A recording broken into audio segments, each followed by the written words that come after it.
క్యాడర్ను ఎన్నికలకు సిద్ధం చేస్తున్నారు ఏపీ సీఎం వైఎస్ జగన్. మార్చి 3న మేనిఫెస్టో విడుదల చేయాలంటూ నిర్ణయించినట్టుగా చెబుతున్నారు.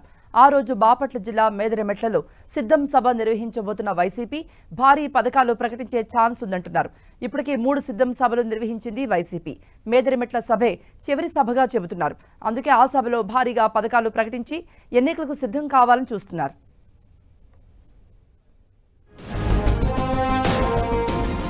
సభలో జోష్ మీదున్న వైసీపీ 4వ సభకు సిద్ధమవుతోంది. బాపట్ల జిల్లా మేదరమెట్లలో నిర్వహించనున్న ఈ సభలో మేనిఫెస్టో విడుదల చేయాలని భావిస్తోంది వైసీపీ. భీమిలి, ఏలూరు, రాప్తాడు సభల్లో క్యాడర్ను ఎన్నికలకు సిద్ధం చేసిన జగన్ చివరి సిద్ధం సభ ద్వారా భారీ ఎన్నికల వరాలు ప్రకటించనున్నారు. రైతు రుణమాఫీతో పాటు కీలకమైన పెన్షన్ పెంపుపై ప్రకటన ఉంటుందని వైసీపీ వర్గాల సమాచారం.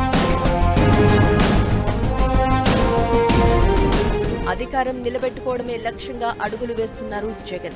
2019 ఎన్నికల్లో ఇచ్చిన హామీలు 99% అమలు చేశామని గుర్తు చేస్తున్న సీఎం వచ్చే ఎన్నికలకు ఎలాంటి వరాలు ప్రకటించాలని దానిపై కసరత్తు చేస్తున్నారు. ఇప్పటికే టీడీపీ సూపర్ 6 పేరుతో సంక్షేమ పథకాలను ప్రజల్లోకి తీసుకెళ్లే ప్రయత్నం చేస్తోంది. జనసేన కూడా కొన్ని హామీలను జోడించింది. ఇక బీజేపీతో పొత్తు ఖాయమైన తర్వాత ఉమ్మడి మేనిఫెస్టో ప్రకటించాలని ఆ పార్టీలు భావిస్తున్నాయి. అయితే విపక్షాల మేనిఫెస్టో కంటే మెరుగైన ఎన్నికల ప్రణాళిక కోసం పార్టీలో చర్చిస్తున్నారు సీఎం.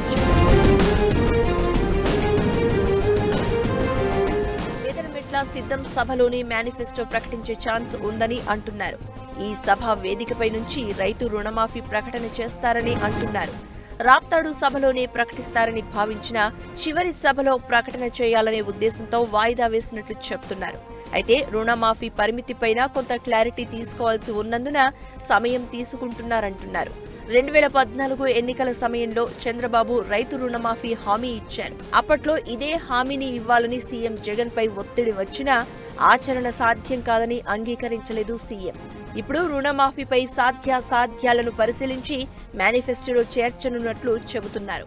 ఏపీలో దాదాపు 70 లక్షల మంది రైతులు ఉన్నారు. రైతులు అందరినీ ఆకట్టుకునేలా ఈ కీలక హామీపై నిర్ణయం తీసుకున్నట్లు చెబుతున్నారు. అదేవిధంగా రుణమాఫీతో పాటుగా సామాజిక సంక్షేమ పింఛన్లను 3,000 రూపాయల నుంచి 4,000 రూపాయలకు పెంచాలని భావిస్తున్నట్లు తెలుస్తోంది. ప్రస్తుతం అమలు చేస్తున్న పథకాలు కొనసాగింపుతో పాటు కొత్తగా ఈ 2 వరాలతో మేనిఫెస్టో ఉంటుందని అంటున్నారు. యువతను ఆకట్టుకునేలా ప్రత్యేక అంశాలు చేరుస్తున్నట్లు తెలుస్తోంది.